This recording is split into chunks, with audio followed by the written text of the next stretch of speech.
Hey everyone, welcome back my YouTube channel. मैं हूं ऋषि। तो कैसे हो आप सब? आई होप आप सब अच्छे होंगे और अपनी स्टडी कंटिन्यू कर रहे होंगे। तो जैसा कि हम सुपर टेट का भी बता रहे हैं कि सुपर टेट की तैयारी कैसे कैसे करनी चाहिए, हर सब्जेक्ट का मैं अलग अलग वीडियो बना रहा हूँ। तो अगर आप लोग वो वीडियो नहीं देखे हों अभी तो चैनल पे जाके प्लेलिस्ट देखेंगे तो सुपर टेट का एक प्लेलिस्ट मैंने बनाया है। तो वहाँ पे जाके आपको वो 4-5 वीडियो अभी तक मैंने अपलोड की है। तो आप लोगों को वो वीडियो का देख लेंगे तो आपको सारा पता चल जाएगा कि सुपर टेट की तैयारी कैसे आप लोगों को करना चाहिए। तो जैसा कि मैंने अभी वीडियो मैथ्स का और स्टैटिक जीके का बता दिया था कि इसकी तैयारी कैसे करें। और आज हम बात करने वाले हैं पर्यावरण और सामाजिक अध्ययन का, जो कि हमारा 10 नंबर का होने वाला है। तो इसमें जैसे कि दोनों दिया है तो ये काफ़ी लोगों को इसमें ये समझना चाहिए कि जैसे कि इसमें काफ़ी ज़्यादा सारा सब्जेक्ट दिया गया है। तो सबसे पहले आपको फोकस करना चाहिए जिसमें कि ज़्यादा नंबर हो, जिस सब्जेक्ट का ज़्यादा वेटेज है उसी को आप लोगों को पहले पढ़ना चाहिए। जिनका कम नंबर है उनको आप लोग टाइम अपना बाद में दीजिएगा।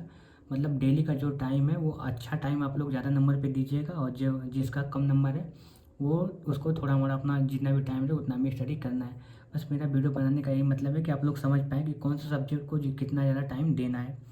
तो जैसे कि इसमें पर्यावरण और सामाजिक अध्ययन दोनों मिलाकर यहाँ पे 10 नंबर है। तो इसमें आपको समझना चाहिए कि कौन से सब्जेक्ट से कितने नंबर आते हैं। जैसे कि आपका सामाजिक अध्ययन ये आपका एसएसटी बोला जाता है, ठीक है। और एसएसटी में अगर आप लोग देखेंगे तो इसमें आपका हिस्ट्री आता है, ज्योग्राफी आता है, पॉलिटी आता है और इकोनॉमिक्स आता है। ये 4 सब्जेक्ट आपका आते हैं।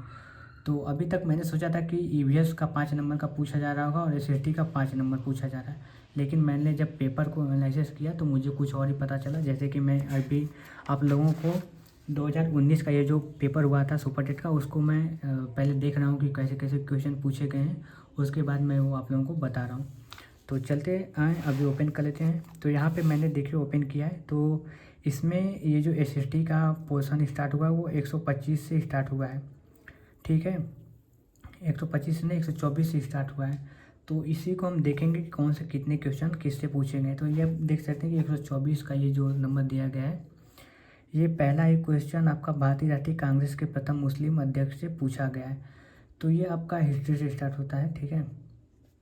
भारतीय राष्ट्रीय कांग्रेस के प्रथम अध्यक्ष, ये मुस्लिम अध्यक्ष, ये आपका हिस्ट्री से है। और पॉलिटी में भी ऐसे क्वेश्चन आप लोगों को मिल जाएंगे, लेकिन हम ऐसे ही मतलब देख लेते हैं। और ये दूसरा है साइमन कमीशन जो पूछा गया, ये भी हिस्ट्री से है आपका। तो हिस्ट्री का आपका 2 नंबर, हिस्ट्री से 2 नंबर बन गए हैं। और यहाँ पे थर्ड है विधेयक का राज्यसभा में विमर्श के लिए अधिकतम कितने दिनों तक रखा जाता है। तो ये आपका पॉलिटी का है, तो पॉलिटी का ये 1 नंबर का हुआ। फिर उसके बाद पूछा गया है प्रायद्वीप भारत का सबसे दक्षिण बिंदु कन्याकुमारी स्थित है। तो ये आपका ज्योग्राफी में है और इसमें अगर ज्योग्राफी में ही पढ़ेंगे। और इसमें फिर अगला है निम्नलिखित समुद्र धाराओं में से कौन सी अटलांटिक महासागर की धारा नहीं है। तो ये भी आपका ज्योग्राफी का है। यहाँ पे देखेंगे नाथुला दर्रा भारत के किस राज्य में है। तो ये ज्योग्राफी में पढ़ा जाता है। और अगर आप लोग स्टैटिक पढ़ रहे होंगे तो आपका स्टैटिक में भी ये सब आ जाएगा। और यहाँ पे देखेंगे कि भारत में गरीबी आकलन का किस आधार पर किया जाता है।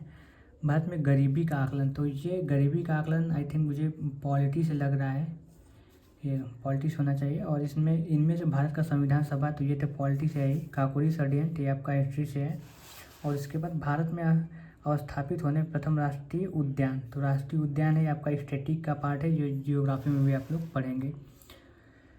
तो यही चीज़ें हैं, बस इतना ही है। और ये आपका आ गया है, हमको लगता है ईवीएस है, इसमें मिड डे मील का ये ईवीएस, या फिर इसको सीडीपी में भी रख सकते हैं। तो इसमें देखते हैं कि हमारा एसएसटी से कितने बने। तो 1 नंबर 2 3 4 5 6 7 8 9 10। तो इसमें तो मुझे 10 नंबर तो पूरा एसएसटी ही लगा है। तो ये थोड़ा सा समझना आपको चाहिए कि ईवीएस का इसमें क्वेश्चन मतलब कम ही पूछा जाएगा। और ये है 2019 का, और फिलहाल हम ये 2018 का है। तो इसको भी आज हम देखें, क्योंकि मुझे समझ नहीं आया, क्योंकि ईवीएस का मुझे क्वेश्चन समझ नहीं आया। तो मैंने इसीलिए मैंने सोचा कि दोनों को देख लें। तो यहाँ पे मैंने देखा है, तो यहाँ पे देख सकते हैं ये 2018 का है। तो इसमें एक क्वेश्चन 2 3 4 5, ठीक है, और एक ये 6 है, ये भी है। घास का मैदान पूछा है 6 7 और 8 और 9। तो इसमें भी 9 क्वेश्चन पूछे गए हैं। तो ऐसे समझ सकते हैं कि तब एसएसटी का क्वेश्चन ज़्यादा पूछा जाएगा, ईवीएस का क्वेश्चन कम ही रहेगा। 1 2 3 क्वेश्चन ईवीएस के रहेंगे, बाकी एसएसटी के ही क्वेश्चन रहेंगे। तो वहीं आप लोगों को उस हिसाब से आपको सब्जेक्ट को टाइम देना है। और इसमें जैसे कि एसएसटी में भी देखें तो सबसे ज़्यादा इसमें मुझे लगता है कि ज्योग्राफी का पूछा गया, 1 2 3 और 3 3, इसके बाद 4 ज्योग्राफी के पूछे गए हैं और 4 ज्योग्राफी के पूछे गए हैं। उसके बाद 3 पॉलिटी के हैं और 3 हिस्ट्री के हैं। तो लगभग मैं मान सकते हैं कि वेटेज सेम ही है, ज़्यादा कुछ उतना चेंज नहीं। इसमें भी पॉलिटी का 1 2, इसमें ज्योग्राफी का ज़्यादा पूछा गया है, 1 2 3 4 5। तो 2018 वाले में इसमें पॉलिटी का क्वेश्चन ज़्यादा पूछा गया है। तो ऐसे समझ सकते हैं, पॉलिटी का नहीं ज्योग्राफी का, 1 2 3 4 5। तो इसमें 2018 वाले में 5 ज्योग्राफी का क्वेश्चन पूछा गया है। तो ऐसे आप लोगों को समझना है, तो इसी हिसाब से आप लोगों को अपना मतलब टाइम देना है सब्जेक्ट को। तो ये भी मैंने आप लोगों को बता दिया है। और पढ़ाई इसको आप लोग अगर चाहेंगे तो लूसेंट से पढ़ सकते हैं। मुझे लगता है कि लूसेंट ठीक रहेगा, नहीं तो अगर आप लोग बैच से पढ़ रहे होंगे तो बैच से ठीक ही है, बैच से पढ़िए। और कैसे भी करके आप लोगों को अपना पढ़ाई कंटिन्यू करना है। और इसमें जैसे कि देख सकते हैं राष्ट्रीय कांग्रेस कार्य, ये आपका इसके लूसेंट में मिल ही जाएगा। साइमन कमीशन के बारे में ये भी, ये लाठी चार्ज से मृत्यु, ये भी आपका लूसेंट में मिल जाएगा। राज्यसभा बीमा अधिनियम कितने दिन तक रखा जाता है, ये भी लूसेंट में मिल जाएगा। उसके बाद दक्षिण कन्याकुमारी, ये भी लूसेंट में मिल जाएगा। अटलांटिक धाराओं में ये आई थिंक समुद्र धाराओं में कौन से अटलांटिक महासागर की धारा नहीं है, ये भी मिल जाएगा। नाथुला दर्रा, ये तो मिल ही जाएगा। भारत में गरीबी का आकलन किस आधार पर किया जाता है, तो ये तो थोड़ा आपको समझ के कर देना है। इनमें कौन भारत संविधान के पहले अध्यक्ष हैं, काकोरी षड्यंत्र, ये सारा जो आपका है भारत में अवस्थित होने वाला प्रथम राष्ट्रीय उद्यान, तो ये जिम कॉर्बेट। तो ये सारा सब आपका लूसेंट में मिल जाएगा। तो अगर आप लोग कहीं भी बैच से पढ़ रहे होंगे तो ठीक ही है। अगर नहीं भी पढ़ रहे हैं तो अगर आप लूसेंट पढ़ेंगे तो आपका यहाँ से स्टैटिक कवर हो जाएगा। लूसेंट काफ़ी अच्छी खासी बुक है, लूसेंट को आप लोग इग्नोर नहीं कर सकते हैं।